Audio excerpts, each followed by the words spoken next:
గట్టిగా చప్పలు కొడతామా? కొంచెం సంగీతం కూడా కట్టండి సార్ పిలిచేటప్పుడు గట్టిగా గట్టిగా వచ్చే వరకు చూద్దాం.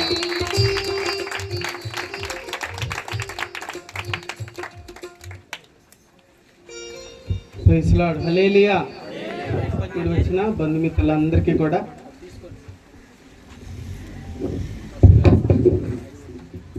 నా హృదయపూర్వక వందనాలు. అలాగే స్థానిక సంఘానికి, విజయవాడ నుంచి వచ్చిన సంఘ బిడ్డలందరికీ కూడా నా హృదయపూర్వక వందనాలు.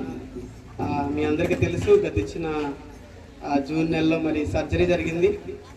అప్పుడు చాలా బాధ అనిపించింది, ఇంకా చతుకుపాటు రాలేనేమో అనిపించింది. కానీ దేవుడు కృప, ఆయన మరలా ఈ స్థలానికి రావడానికి, మరి ఇక్కడ పరిచర్య కొనసాగించడానికి దేవుడు ఎంతగానో సహాయం చేశాడు. మేము వచ్చేసరికి ఇల్లంతా డ్యామేజ్ అయిపోయింది, వెనకాల గోడ అదంతా పగిలిపోయింది. ఏం చేయాలో అర్థం కాలేదు. అగ్రహారం పాస్టర్ గారికి కూడా ఫోన్ చేశారు, అటువైపు అయినా ఇల్లు ఏమన్నా అద్దెకుంటే చూడమని. ఈ చుట్టుపక్కల చాలా ప్రాంతాలు ఇటువైపు దగ్గర కొంచెం 2-3 కిలోమీటర్ల దూరంలో అన్ని చోట్ల కూడా ఆ స్థలం రెంట్ కోసం ఇల్లు చూసాం, కానీ ఎక్కడ రెంట్ స్థలం ఇల్లు దొరకలేదు. ఏం చేయాలో అర్థం కాలేదు. అసలు వాస్తవం అయితే ఏమనుకున్నా అంటే, చాలాసార్లు నాకు అనిపించేది వెళ్ళిపోదామని. ఈ పరిస్థితిలో ఇక్కడ అయిపోయింది, మళ్ళీ ఇప్పుడు ఇదంతా గందరగోళం అని చెప్పి ఇంకా వెళ్ళిపోదాంలే ఇంకా అనిపించి ఇంకా ప్రార్థన చేసుకుని పడుకుంటే ఆ రాత్రి నిజంగా దేవుడు దర్శించి దేవుడు మాట్లాడాడు. అలా అనుకుంటాం. నేను గట్టిగా కళ్ళలో అరుస్తూ ఉన్నాను, పాస్టర్కి లేచి చెప్తున్నాను, ఇక్కడ కృప ఉందంట దేవుడు చెప్తున్నాడు, కృప ఉందంట. వెళ్ళిపోదాం అనుకున్నప్పుడు దేవుడు ఎంతగానో సహాయం చేశాడు. మీ అందరి ప్రార్థన, దైవ సేవకుల ప్రార్థన. ఫస్ట్ యేసరత్నయ్య గారి దగ్గరికి వెళ్ళాం, ఏం చేయాలో అర్థం కాక. ఇలాగా దేవుడు బయలుపరిచాడు అయ్య గారు అనగానే ఆయన అన్నారు, ఇంకా మీరేం భయపడద్దు, దేవుడు మీతో మాట్లాడాడు, మీరు ఇంకా రెడీ అవ్వండి ఇంటి కోసం అన్నాడు. కానీ చూస్తే డబ్బులు ఏమి లేవు దగ్గర. అప్పటికే సర్జరీకి 3.5 లక్షలు అయిపోయింది దగ్గర. మళ్ళీ ఇప్పుడు ఇల్లంటే ఎలాగా అని చాలా ఆలోచిస్తూ ఉన్నాం. కానీ ఎలాగ దేవుడు ఆశ్చర్యకరంగా పంపాడు. నిజంగా ఆయన కార్యాలు కంటికి కనబడం అంటే ఇదేనేమో అనిపించింది ఒక్కసారి. ఫస్ట్ చిన్న రేగు షెడ్ లాగా అదే పెద్దగా మామూలుగా వేసుకుందాం అనుకున్నాము. ఆ తర్వాత అన్నం వీళ్ళ పిల్లలంతా వచ్చన్నారు, మళ్ళీ రేగు షెడ్ ఎందుకులే అన్న, ఏదన్నా చిన్నదేద్దామంటే మా ఊర్లో వచ్చింది అక్కడ ఇల్లు, మన ఇస్తారమ్మల ఇల్లు చూపించాను బిల్డర్కి, కట్టాయనకి. అంత చిన్న ఇల్లు సరిపోతుంది, అంత కట్టమంటే ఆయన అన్నాడు కదా, ఇంత అయితే అసలు మేము కట్టమని చెప్పాడు. మాకు కనీసం 1200 ఏరియా 1300 ఏరియా ఉంటే మేము వస్తాం, కానీ చిన్నది మేము కట్టమన్నారు. అప్పుడు మళ్ళీ బాధ అనిపించింది, ఎందుకే ఇలాగ అనిపించిందని. కానీ ఆ తర్వాత నిదానంగా స్టార్ట్ చేస్తా అలా ప్రారంభించే కొద్దీ దైవ సేవకుల ప్రార్థన, అగ్రహారంలో ప్రార్థన, చతుకుపాడు ప్రార్థన, విజయవాడ బిడ్డల ప్రార్థన ఎంతగానో ఇప్పటి వరకు సహాయం చేస్తూ వచ్చారు. చాలాసార్లు సార్కి కూడా చెప్పాడు, డేవిడ్ పాల్ గారికి, ఇలాగ సార్ ఇలా హౌస్ సార్ మీరు ఏం ప్రతిసారి కూడా గతంలో కూడా గొడవలు అయినప్పుడు అంటే ఆయనే కదా పంపించారు, సార్ పంపించారు కదా, చెప్తూ ఉండేవాడిని, సార్ ఎందుకు సార్ ఇలాగ పరిస్థితి, ఏం కాదులేని నేను ప్రార్థన చేస్తున్నాను, మౌనంగా ఉండు, దేవుడు అన్ని చక్కబెడతా ఉంటాడు దేవుడు అని చెప్తూ ఉండే. వెనకాల సార్ నిజంగా చాలా ప్రోత్సాహం ఆయన చూస్తే మాకు. స్తోత్రం చెల్లిద్దాం ఒకసారి. ఇలాంటి పరిస్థితుల్లో ఇంత దూరం ఇంత పరిచయం చేసినప్పుడు ఇంత ఉండి కూడా మేము చేయలేకపోతే ఎలా అనిపించింది ఒక్కోసారి. కాబట్టి మరి ఇప్పటి వరకు దేవుడు ఎంతగానో అన్ని విషయాల్లో సహాయం చేశాడు. ముఖ్యంగా ఆ బిడ్డలు, యవన బిడ్డలు ఎంతగానో నాకు సహాయంగా ఉన్నారు. వాళ్ళు ఫస్ట్ నుంచి కూడా ప్రతిదానికి వాళ్ళు చదువుకున్న పిల్లలైనప్పటికి కూడా ఎంతో అసలు చాలా సపోర్ట్గా, మరి సంఘం ఆడపిల్లలు మా పిల్లలు కానీ అవి మొయ్యటం కానీ చాలా ఒక్కసారి అయితే ఎక్కడే ఒకసారి 10-11 అవుతే ఉండేది. అయినా కూడా వాళ్ళకి ఏమి ఇచ్చిన రుణం తీర్చుకోలేండి మీ అందరికీ. మరి ఈ రోజున మరి ఇంత గొప్పగా, మొన్న 2 రోజులు కూడా వర్షం వచ్చింది భయంకరంగా. నేను ఒక్కటే ప్రార్థన చేస్తూ ఉన్నాం ఇద్దరం కలిసి. ఇల్లు స్టార్ట్ చేసిన దగ్గర నుంచి దగ్గర ఎప్పుడు తిన్నాం కూడా మాకే తెలియదు సరిగ్గా. ఎక్కువ ఉపవాసాలతో ఇద్దరం ఉపవాసం నుండి ప్రార్థన చేస్తూ ఉన్నాం. ఏ చిన్న సహాయం కావాలన్నా కూడా ఇద్దరం ఉపవాసం నుండి ప్రార్థన చేస్తూ ఉంటే సాయంత్రానికి దేవుడు సహాయాన్ని పంపించేవాడు.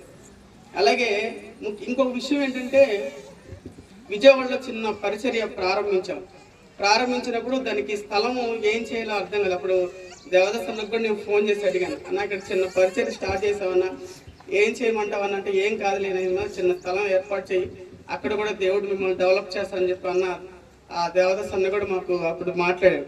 అప్పుడు అక్కడ కట్టాలంటే డబ్బులు నా దగ్గర అసలు లేవు, ఏం చేయాలి అర్థం. ఫస్ట్ మేము కొనుక్కున్న కొంచెం గోల్డ్ ఉంది, ఆ గోల్డ్ అంతా అమ్మి కట్టాలని అనుకున్నప్పుడు ఆ గోల్డ్ అమ్ముతున్నప్పుడు కొంచెం నాకు బాధేసింది. చాలా ప్రయాసపడి సమకూర్చుకున్నాయి కదా, ఇప్పుడు అమ్మి ఇక్కడ కట్టాలంటే ఇబ్బంది అనిపించింది. అప్పుడు దేవుడు నాకు ఒక మాట ఇచ్చాడు, నా కొరకు ఒక ఇల్లు కట్టు, నేను నీకు మంచి ఇల్లు కట్టిస్తా అన్నాడు దేవుడు. గట్టిగా స్తోత్రం చెప్తాను.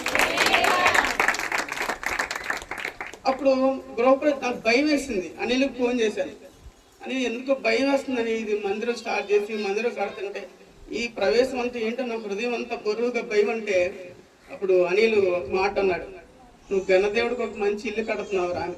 స్తోత్రం చెల్లిద్దాం. ఆయన నిజంగా మాట మీద నిలబడే దేవుడు.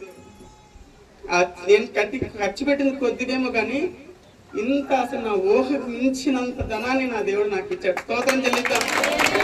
ఇంకొకటి దేవుడు చెప్పాడు, ఆ ఇల్లు కట్టేటప్పుడు చిన్న చిన్న వస్తువుల గురించి, ఎంత ఇల్లుండి వస్తువులు లేకపోతే అనిపించింది. దేవుడు మళ్ళీ అప్పుడు మాట్లాడు, నువ్వు ఇల్లు కట్టుకొని నీకేం కావాలని నేను పంపిస్తానన్నాడు. స్తోత్రం చెల్లిద్దాం. ప్రతిసారి దేవుడు మరి ఎంతగానో మరి సపోర్ట్గా మాకు వెనకాలండి, మరి పాశ్చమ ప్రార్థన, మహాప్రార్థన, అక్కడ విజయవాడ ప్రార్థన, బిడ్డల ప్రార్థన, ప్రతి సోమవారం నుంచి శనివారం వరకు ఆళ్ళ ప్రార్థన, ఇక్కడ ఈ ప్రార్థన, అన్ని ప్రార్థనలు కలగొలిపి ఈ రోజు ఎంత ఘన కార్యాన్ని ఎంత ఘనంగా చేసిన సార్ అందరూ రెండు చేతులపై స్తోత్రం చెల్లిద్దాం. హల్లెలూయా. తర్వాత నేను అనుకున్నాను, అనిల్తో మాట్లాడా ఈ గృహప్రవేశం గురించి ఏం చేద్దామంటే, మరి ఇప్పటికీ చాలా ఖర్చు అయింది కదా, మళ్ళీ అందరినీ ఎలా పిలిస్తే మళ్ళీ ఇంకా ఖర్చు అవుతుంది అన్నట్టు. అప్పుడు నేను ప్రార్థన చేస్తా ఉన్నాను, మంచి సేవకుడు అయ్యా నాకు రావాలి అన్నప్పుడు మాకేం చేయాలి అర్థం కాక ఇద్దరం కూర్చొని ప్రార్థన చేస్తే నాకు దేవుడు చెప్పాడు, అన్నని పిలిచి చూపించాడు నాకు దేవుడు, దేవదాస్ గారిని పిలువని చెప్పాడు దేవుడు. ఎందుకంటే ఫస్ట్ లో కష్టం, నేను ప్రతి కష్టాన్ని అన్నకు చెప్పాను. నేను దేవదాస్ అన్నకి నేను పడిన ప్రతి బాధ కూడా ఈ ఘనకార్యంలో అన్న నాతో ఉండాలని నాకు ఎంతో ఆశ కలిగింది. స్తోత్రం చెల్లిద్దాం. హల్లెలూయా. కాబట్టి ఈ సమయంలో వచ్చిన మీ అందరికీ, నా రక్త సంబంధికులకి కానీ బంధుమిత్రులకి చెప్పిన ప్రతి ఒక్కరు వచ్చారు. ముఖ్యంగా డేవిడ్ గారికి, అమ్మగారికి నా హృదయపూర్వక వందనాలు. అలాగే అన్నకి, వేదిక మీద ఉన్న పెద్దలందరికీ కూడా నా వందనాలు. మా వెనకాల బాగా సపోర్టు మా అయ్యగారు, యేసరత్న అయ్యగారు. మేము ఎప్పుడు అనిల్ కానీ మేమంతా కూడా తండ్రిగానే చూస్తాం ఆయన్ని. మాకు ఈ బెల్ట్లో ఎవరున్నారు పెద్ద ఏదన్నా అవసరం అయినా కూడా వెంటనే అయ్యగారికి, ఇప్పటికీ స్టార్ట్ ఈ ప్రార్థన కాడి నుంచి చాలా సార్లు ఫోన్ చేసి ఎక్కడి వరకు వచ్చినాయి పనులు, ఏం చేస్తున్నావు, ఎంతవరకు వచ్చినాయి అని ప్రతిసారి ఫోన్ చేసి మరి అయ్యగారు ఎంతగానో మమ్మల్ని ప్రోత్సహించారు. అయ్యగారికి నా వందనాలు. కాబట్టి ఈ సంవత్సరం చిన్న పాట రాసాం మేము. ఆ పాట ఒక్క చరణం పాడి నేను ముగిస్తాను. ఒక్క నిమిషం అందరూ కళ్ళు మూసుకున్నట్లయితే చిన్న ప్రార్థన. ఇంత గొప్ప కార్యం చేసిన దేవుడికి నేను ఏమి ఇచ్చినా కూడా ఆయన రుణాన్ని నేను తీర్చుకోలేదు. నేను రాత్రి కొంచెం బలహీనత ఏర్పడింది. ఇంత ఘన కార్యక్రమం మళ్ళీ ఇదేంటయ్యా అని అడిగాను. తెల్లారి పాటికి దేవుడు ఏమీ లేకుండా చేశాడు. ఒక చిన్న పల్లవి ఒక్క నిమిషం అందరూ కళ్ళు మూసుకొని మరి వాక్యం దేవుడు మనకు అందించబోతున్నాడు, మనతో మాట్లాడినట్లుగా మనందరూ చిన్న ప్రార్థన. అందరూ కళ్ళు మూసుకున్నాం దయచేసి. అందరూ చిన్న ప్రార్థన, అందరు కళ్ళు మూసుకున్నాం చిన్న ప్రార్థన.